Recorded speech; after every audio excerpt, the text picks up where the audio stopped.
Bom dia, amigos. Sai de filtro, gente, porque nem eu tô conseguindo olhar pra minha cara sem filtro hoje, entendeu? Nem o cabelo que eu lavei ontem tá ajudando muito. Vocês não são obrigados a ficar me vendo sem filtro, não. Bora fazer nosso devocional de hoje. Café com Deus Pai, edição 2023, dia 15 de fevereiro. Já passaram o café de 6? Nossa, 6h39 aqui. Hoje eu enrolei o máximo que eu consegui na cama, mas eu acordei, abri o olho assim mesmo, era 6h09. Faz 30 minutos, mas assim, a mente tá fazendo download ainda. Dormi até com a roupa que eu tava ontem, não tirei a maquiagem que eu tinha passado de novo. Depois, não sabe, as espinhas, né? Botei só um short, tirei a calça jeans, botei um short aqui e fui. Tava cansada, hein? Mas fui dormir tarde também, meia-noite. Ó, gente, minha canequinha de café, a louca das canecas, né? É uma Kombi.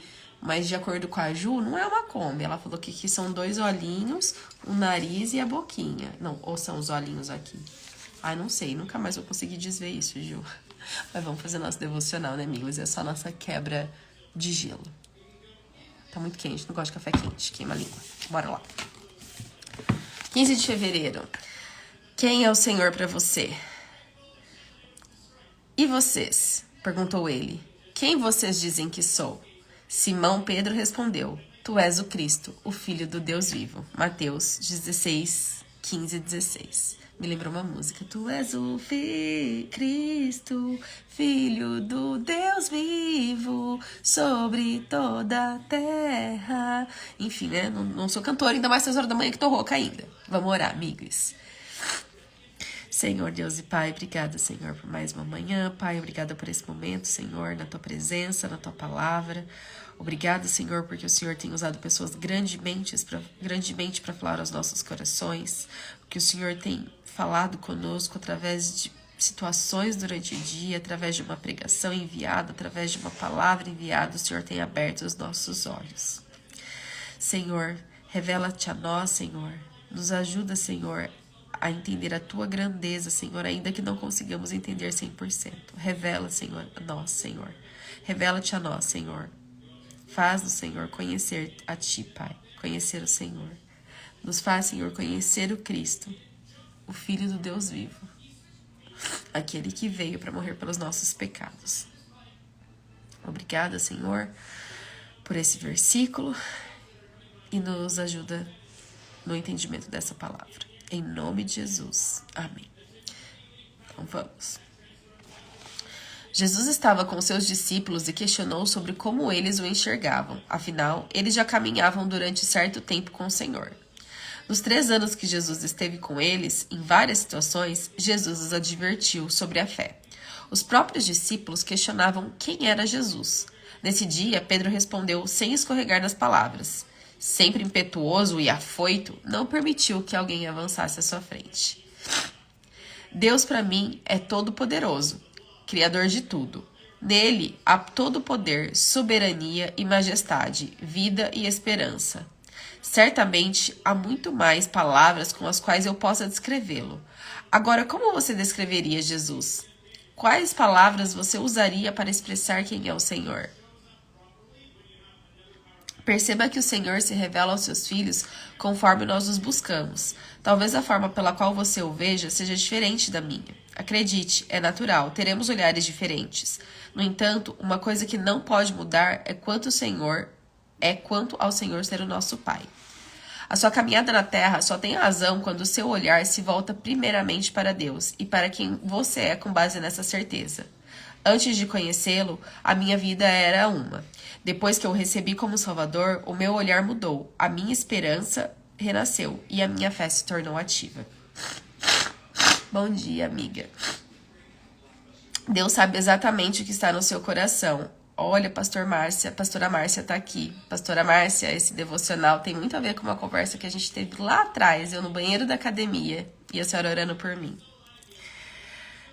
Depois que eu recebi como Salvador, o meu olhar mudou, a minha esperança renasceu e a minha fé se tornou ativa. Deus sabe exatamente o que está no seu coração nesse momento. Não tente esconder. Contudo, Ele só agirá se você permitir. Ele sabe como será o seu amanhã. Ele sabe que as nossas escolhas em que as nossas escolhas resultarão. Quem planta sementes esperando uma grande colheita não pode prever com exatidão se isso de fato sucederá, mas Deus é a exatidão dos cumprimentos de suas promessas na nossa vida. Devocional 46, 365, a leitura é Gênesis 6 e a palavra-chave aqui é esperança. Descobrir a verdadeira identidade o faz agir com base em quem você é e não nas circunstâncias. Olha, bonito, vou até fazer um post aqui com essa frase. Quem é o Senhor para você? Miglis, é uma pergunta que às vezes a gente não se faz, né? A gente tem a ideia de que todo mundo enxerga Deus, Senhor, da mesma forma. Todas vemos do mesmo jeito. E, na verdade, na vida, ninguém tem o mesmo olhar. Cada um tem a sua perspectiva, tem o seu olhar, tem a sua forma de enxergar as coisas. Eu vou falar aqui pela minha profissão, eu vou desativar os comentários aqui, porque senão eu fico vendo quem entrou e não consigo prestar atenção. Eu vou falar pela minha perspectiva de profissional, como consultora de imagem, que trabalho diretamente com imagem, que faço análise de cores, que faço análise de estilo. Eu enxergo uma coisa.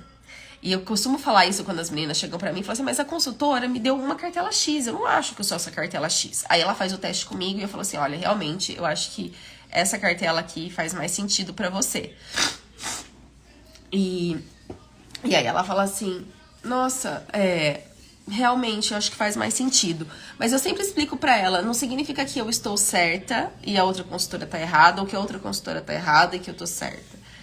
Nós temos olhares diferentes. A forma como eu vejo a cor amarela é diferente da forma como provavelmente você vê a cor amarela. E a mesma coisa para situações. E a Ju, minha psicóloga, conversa muito isso comigo. A forma como você enxerga o mundo, as situações, as experiências, é diferente da forma que a sua mãe enxerga, que o seu pai enxerga, que o seu marido enxerga, que seus filhos que saíram de dentro de você enxergam. Cada um vai ter o seu modo de enxergar as coisas. E como é que a gente enxerga o Senhor? Quem é o Senhor pra gente? Assim como nas coisas, né, da vida, muito da forma como a gente enxerga as coisas tem a ver com as nossas experiências, com a nossa criação, com a nossa bagagem. Por exemplo, você vê o copo meio cheio ou meio vazio? Você é uma pessoa mais positiva ou pessimista? Negativa, mais positiva ou mais pessimista ou otimista? Quem é você? Isso tudo tem muita relação com as nossas experiências também, não só com a nossa criação, né? Tem a experiência, tem a criação, tem a personalidade, tudo que vai acontecendo ao longo da vida vai fazendo com que a gente enxergue as coisas de determinada forma. E do mesmo jeito é o nosso relacionamento com o Senhor, a nossa visão do Senhor. Então, eu não sei como foi a criação de vocês, não sei se vocês cresceram na igreja ou não. Eu cresci na igreja católica até os meus 14 anos e aos 14 anos eu me converti. Eu realmente conheci Jesus, realmente, né? Tive meu primeiro contato com Deus vivo na Igreja Batista. Aos 15 me batizei. Tenho 36, então tem aí 21, 22 anos de conversão. E quando criança, eu era muito ensinada de que Deus era um Deus que castiga. Porque, assim, é uma cultura antes, né? Assim como a nossa cultura, a nossa geração agora prega muito um Deus permissivo e não um Deus justo, uma cultura que prega um Deus de amor, que realmente Deus é amor, mas também é justiça, e essa cultura vem para pregar um Deus que serve a nós e não o contrário, um Deus que deve ser servido por nós. Lá atrás, antigamente, quando eu era criança, a gente era ensinado a, não faça errado, porque senão Deus vai te castigar.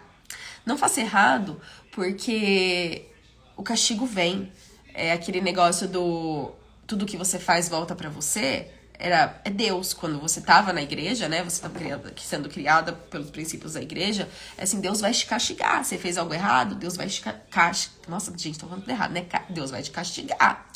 Então eu cresci com o olhar de que Deus era um Deus castigador, que Ele estava ali para me punir. E muitas vezes ainda é difícil tirar esse olhar, sabe? É muito difícil. E toda vez que eu vejo uma palavra, uma pregação, ou alguém me diz assim, mas Deus te ama, Bruna. Ele te perdoa, Ele cuida de você, Ele sara as suas feridas. Ele é justo, Ele não quer que você erre, mas Ele te ama. Então, pra mim, é um esforço muito grande pensar nisso. E aí eu tenho que fazer aquele exercício de pensar o quanto eu amo os meus meninos, o quanto eles, às vezes, têm atitudes, por exemplo, ontem, que me tiraram muito do sério, e que me deixam muito tristes, mas isso não diminui o meu amor. Fui dormir agarrada com eles à noite. E assim é Deus com a gente. Mas é um exercício muito grande pra mim, porque eu fui ensinada a ver o Senhor que eu conheci quando criança era um Senhor que castiga, um Senhor que pune. Então você tem que fazer certo, não porque você quer agradar o coração do Senhor, não porque o certo é certo, mas porque se você não fizer certo, você vai ser castigada por Deus. E o castigo de Deus é muito severo. Foi assim que eu cresci acreditando que era o Senhor, foi assim que eu cresci vendo o Senhor, e hoje é um trabalho, né? É uma desconstrução de tudo isso. Eu não gosto muito dessa palavra desconstrução, não, que eu acho que a galera usa muito pra lacrar. Mas é isso, né? Eu construir pensamentos de uma forma, assim como em muitas outras áreas da minha vida. E agora eu estou no momento de desconstruir esses pensamentos para criar pensamentos funcionais. Sobre a questão psicológica da mente, né, da minha vida, eu faço isso na terapia. E agora, na questão espiritual, como é que eu faço isso? Buscando suporte, buscando apoio, buscando a minha rede de apoio, as minhas irmãs do coque, lindas, que me ajudam muito, que oram, que leem comigo, que me explicam, que me ensinam, que me mandam uma palavra num dia X que eu tava precisando ver, ouvir aquilo e elas nem sabiam. É assim que a gente vai desconstruindo aquele Deus castigador para construir a ideia de um Deus de amor, porém justo. Não um Deus permissivo, que te permite fazer tudo o que você quer, porque você é o centro da atenção e você é que deveria ser servido. Os nossos relacionamentos, Miglis, na Terra, os nossos relacionamentos terrenos, eles também influenciam muito na forma como a gente vê a Deus. Pensa só, quem é o Senhor? O Senhor é o nosso Pai Celestial.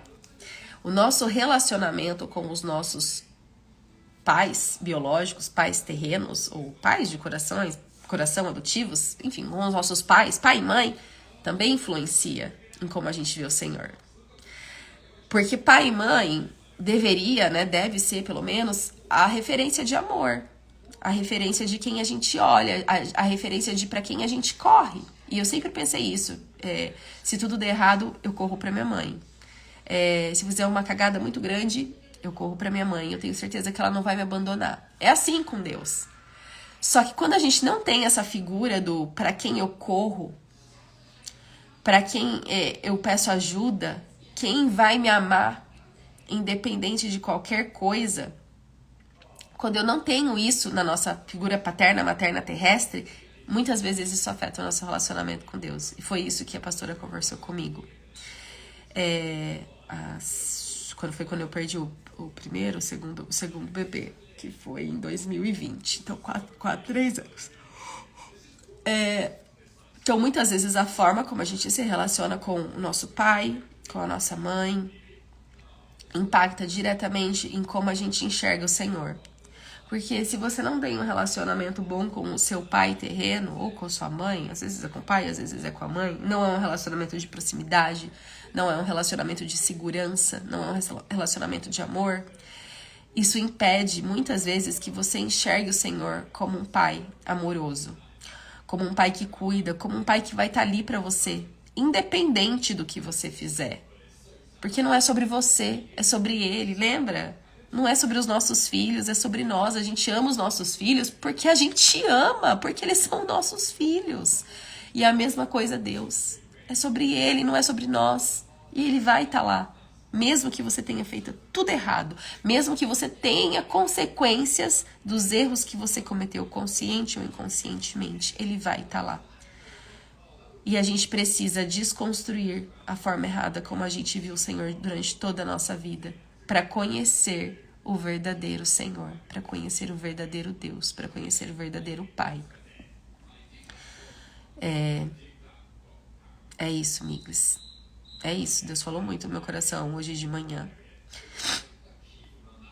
E E a minha oração hoje para você, o meu desejo para você hoje é que você ore e você busque verdadeiramente o Senhor, mas busque o Deus verdadeiro e não aquele Deus que contaram para você que ele era. E só ele pode dizer quem ele é para você, só ele pode se revelar para você.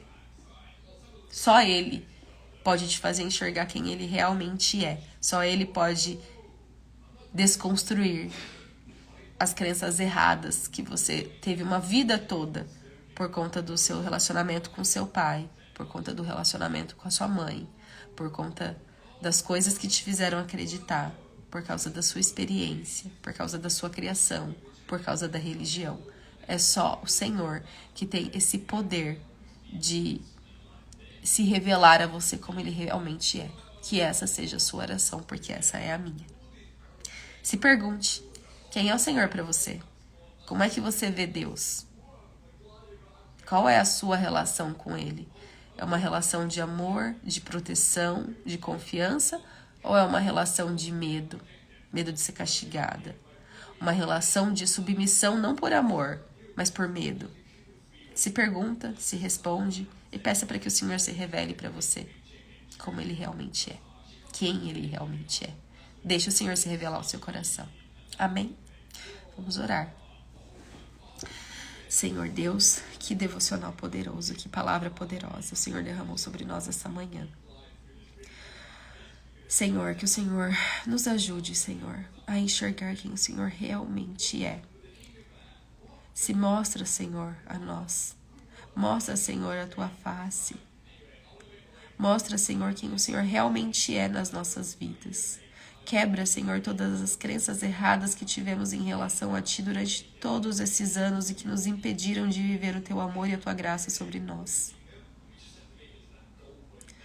Nos ajuda, Senhor, a enxergar em Ti, Pai, um Pai de amor, mas um Pai justo e não um Deus castigador, um Deus que pune as pessoas, um Deus que coordena as pessoas como se elas estivessem em um teatro, um Deus que faz as pessoas sofrerem em prol da sua adoração. Não, Senhor, não permita que nós nos enxerguemos dessa forma, Pai.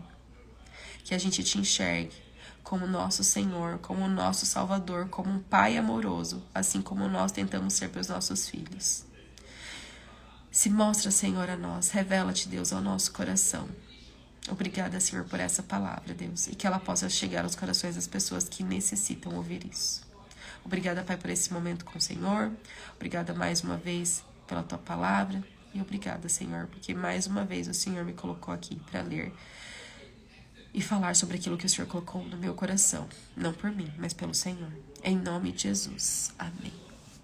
Amém, Miglis, amém. Olha só, terminamos a live com uma pessoa. Não sei quem é a pessoa que está aqui, mas terminamos a live com uma pessoa. Para mim, esse devocional foi muito importante. Eu vou pôr um post-it aqui, porque eu quero usar essa frase aqui. Porque eu falo muito sobre identidade, né? No meu trabalho como consultora, eu falo muito de identidade e ontem mesmo também falei um pouco sobre isso, um pouco relacionado sobre isso. E eu sempre falo, né, que quando a gente sabe quem a gente é ou por que a gente faz, nenhum vento nos abala. E a gente precisa trazer isso para nossa vida espiritual. Quando a gente sabe quem a gente é em Cristo, quando a gente sabe quem é o Senhor e quem é o Senhor a quem a gente serve, a gente não se abala pelas circunstâncias. Quintou, Miglis, quintou. Graças a Deus, que eu tô mais cansada do que o pente da Maria Bethânia. Não sei se isso é uma expressão que não pode usar mais, mas eu tô mais cansada que o pente da Maria Bethânia e o gilete do Tony Ramos. Se tiver mais uma, você manda aí. Beijo, Miglis. Deus abençoe sua vida.